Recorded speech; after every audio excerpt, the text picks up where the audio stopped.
Hey folks, this is day 51 of Drop'em 78 with the Nine of Swords from Dame Fortune's Wheel Tarot.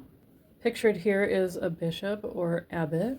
He's got a pastoral staff like the Pope in the Type 1 TDM, and he's hedged in by 9 swords and surrounded by a forest of troubles.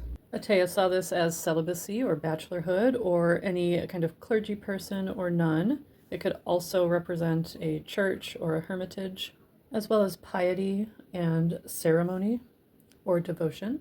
Reversed, he thought it had to do with a legitimate fear or a well-founded suspicion, as well as doubt, conjecture, or disgrace and shame. At first, I thought my detail would be these tombstones, which are not that noticeable and they are not mentioned in Hewson's book at all. And I think the only reason they're there maybe is because it's supposed to be a forest of troubles. It's not really explained. But I couldn't really find anything interesting to say about those, so my detail is going to be the checkerboard, which in older cards, before that was associated with the Masons, the Freemasons, it just meant strategy.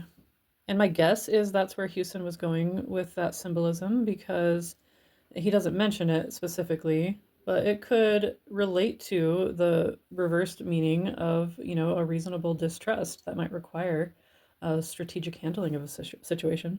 And I really admire the energy of these kids. You might hear outside, it is pitch dark out and it is cold. It is like below 20 degrees Fahrenheit and it's freezing out there. And here in Missouri, we do not generally have proper winter gear.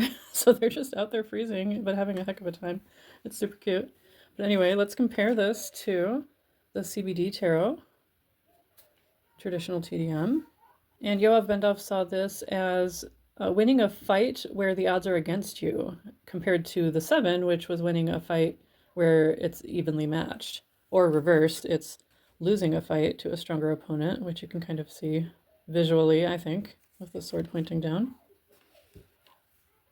And you could reasonably relate those back to the reasonable distrust, or justifiable distrust, rather.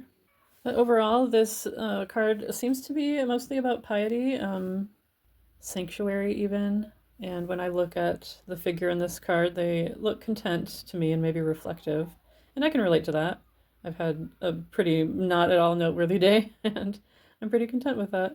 All right, I'll see you again tomorrow.